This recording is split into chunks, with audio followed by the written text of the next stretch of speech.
నమస్తే, నేను మీ మాధురి. ఈరోజు మనతో పాటు ఉన్నారు SV Naganath garu, astro psychologist. Hello sir.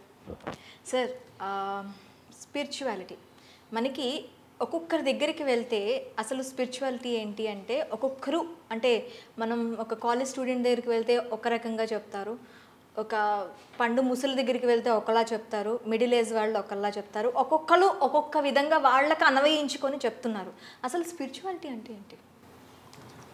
Spirituality అంటే a journey within yourself. Spirituality means a journey within yourself. Your complete awareness, you are knowing about yourself. ఇవన్నీ కూడా spiritual జర్నీలో కొన్ని మేజర్ పార్ట్స్ అన్నమాట. మనం spirituality గురించి మాట్లాడేటప్పుడు మనము మెటీరియలిస్టిక్ థాట్స్ ఏంటి, అసలు మెటీరియలిజం అంటే ఏంటి అన్నది కూడా మనం తెలుసుకోవాలి. మనము పుట్టిన తర్వాత మన ఎగ్జిస్టెన్స్ ఏదైతే ఉంటుందో, మన ఉనికి, మన జీవన విధానం, మనం సమాజంలో మనము అనునిత్యం యుద్ధం చేస్తూ మన స్ట్రగుల్ కోసం మనం బతుకుతాం. ఇది ఎక్కడది? బయట ప్రపంచంలో, అంటే భౌతిక ప్రపంచంలో మన ఏంటి, ఉద్యోగం, వ్యాపారం, సంసారం, ఇవన్నీ మనకి తప్పనిసరి మనం ఎదుర్కోవాల్సినవి. అదేవిధంగా సముద్రంలో దిగి ఇంకా ఈత కొట్టడం లాగా ఉంటుంది అనమాట. అయితే ఈ మెటీరియలిస్టిక్ లైఫ్లోనే మీకు ఆధ్యాత్మిక పరమైనటువంటి మీరు ఎన్నో స్పిరిచువల్ జర్నీ, స్పిరిచువాలిటీ ఏంటి అనేది ఈ మెటీరియలిస్టిక్ లైఫ్ని ఎదుర్కొనే క్రమంలోనే మీకు మనసుకి వైరాగ్యం స్టార్ట్ అవుతుంది. ఈ వైరాగ్యం ఎప్పుడు స్టార్ట్ అవుతుందో చెప్పండి.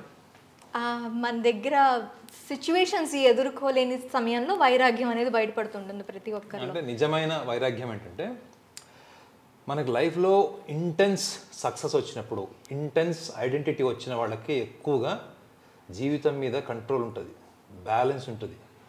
ఎందుకంటే వాళ్ళు ఆ లైఫ్ చూసిన తర్వాత ఆ లైఫ్ చూడకముందు వాళ్ళ భావోద్వేగాలు చాలా మటుకు పరిణితి చెంది ఉంటాయి.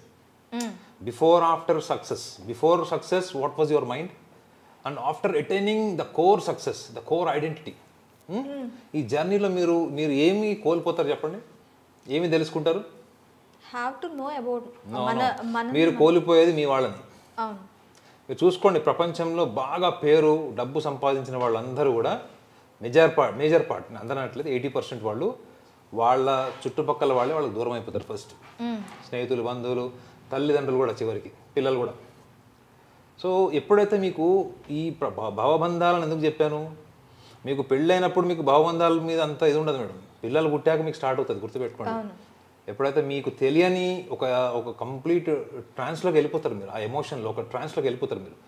సో అక్కడి నుంచి మీ జర్నీ స్టార్ట్ అయినప్పుడు అదే సర్వస్వం, అదే జీవితం అనుకొని మీరు బతికినప్పుడు ఆ ప్రాసెస్లో మీకు సక్సెస్ వస్తుంది, ఐడెంటిటీ వస్తుంది మీ లైఫ్లో.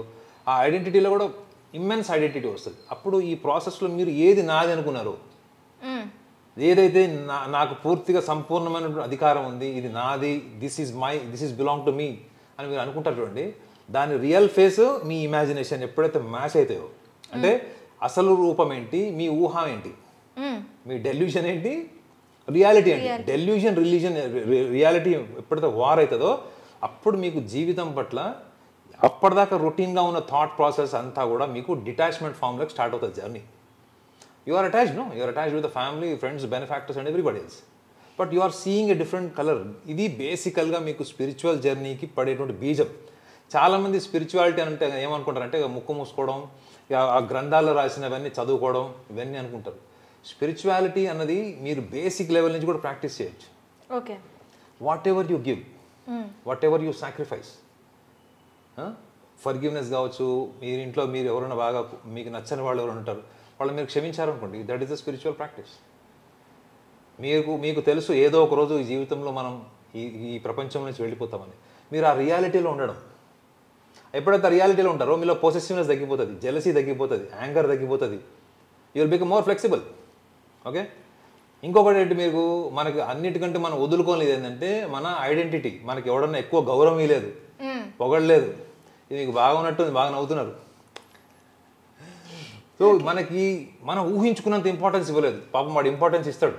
ఈ భార్యాభర్తల సమస్యలు అదే ఇప్పుడు మేజర్ పార్ట్. వీళ్ళు ఊహించుకున్నంత ఇంపార్టెన్స్ ఇవ్వలేదు అని గొడవకు దిగుతారు, ఆర్గ్యుమెంట్ దిగుతారు, లేనివన్నీ చేస్తారు అక్కడ. సో అటువంటి విషయాల్లో కూడా మీకు అవగాహన ఎప్పుడు వస్తుంది madam? When you know that life is not the journey of 1000 years. Death is an eternal factor, and your every day is driving towards where? మీ ప్రతిరోజు మీ జర్నీ ఎక్కడికి నాయనా? నన్ను నేను తెలుసుకోవటం. నో మీరు ప్రతిరోజు ఇవాళ డేట్ ఎంత? November 20. 21st, 22nd, 23rd. Where we're travelling? మనం ఎటువైపు వెళ్తున్నాం? రేపటి కోసం వెళ్తున్నాం. మనం శ్మశానం వైపు వెళ్తున్నాం. Right or wrong? Yes. We are not traveling towards the sky or mountains.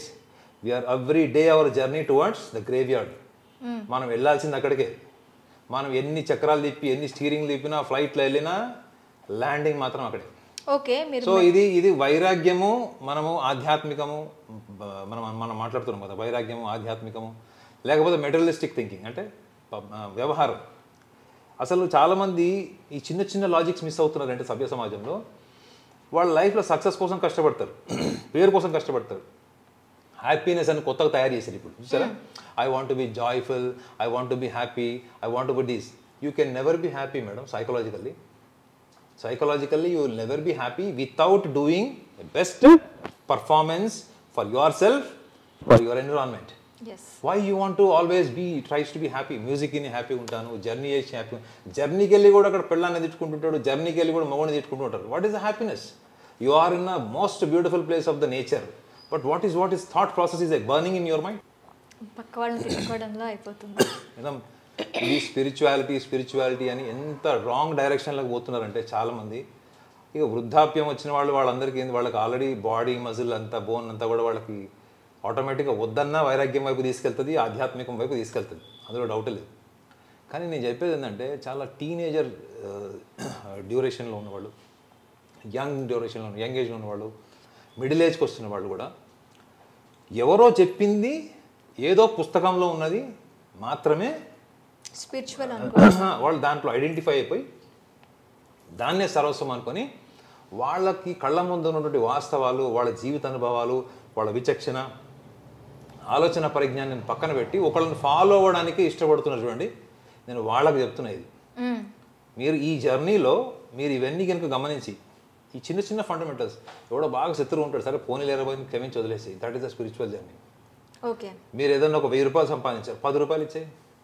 మీరు దేన్నైతే వదులుతారు చూడండి, కలియుగంలో దేన్నైతే వదులుతారో అది మళ్ళీ తిరిగి వస్తుంది మీ దగ్గరికి. నేను ఎప్పుడు మీడియాకి రావద్దు, మీడియాలో అసలు కనపడదు అనుకుంటా. ఎందుకంటే బయట ప్రైవేట్ లైఫ్ అంతా ఎట్లుందంటే ఎక్కడ పోయినా కానీ అది చాలా ఇబ్బందికరమైనటువంటి ఎన్విరాన్మెంట్ ఉంటుంది. మాల్స్కి వెళ్ళినా, థియేటర్కి వెళ్ళినా, ఎక్కడికి వెళ్ళినా. బట్ ఏం చేస్తున్నాం ఇక్కడ? తప్పదు. యా, నేను మిమ్మల్ని చూసిన దగ్గర నుంచి మీ స్పిరిచువల్ జర్నీ చూస్తున్నాను. ఒక బ్యాచులర్ లైఫ్ లీడ్ చేస్తూ ఉన్నారు.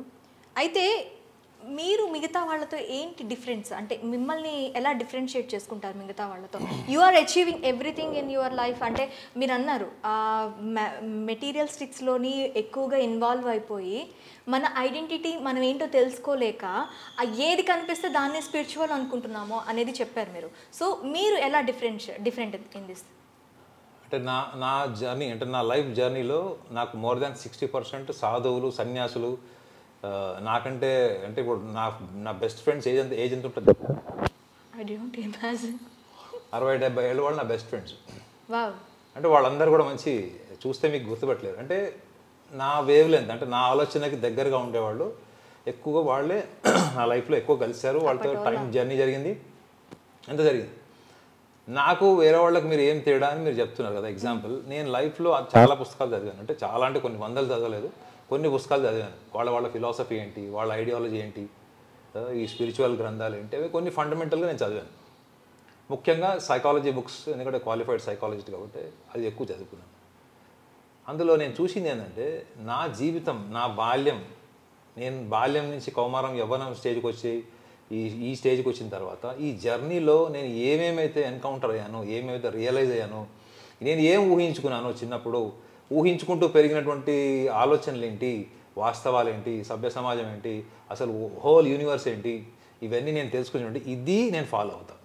Okay. I respect books, I adore certain books, I admire books, but the book of my life real experiences I consider as the topmost wisdom giving journey.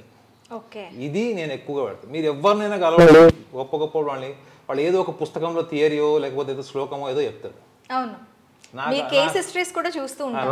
నాకు చిరాకు వస్తుంది. ఏంటంటే నువ్వేం చెప్పాలనుకుంటూ చెప్పు, నువ్వు లైఫ్లో ఎన్నిసార్లు కింద పడ్డావు, మూతి పగిలింది, ముక్కు పగిలింది, అది చెప్పు. నీ లైఫ్లో టఫ్ టైం ఎట్లా అండర్గోన్ అయ్యావు. ఇప్పుడు ప్రపంచంలో టఫ్ టైంని ఫేస్ చేసే జనరేషన్ తగ్గిపోతుంది మేడం.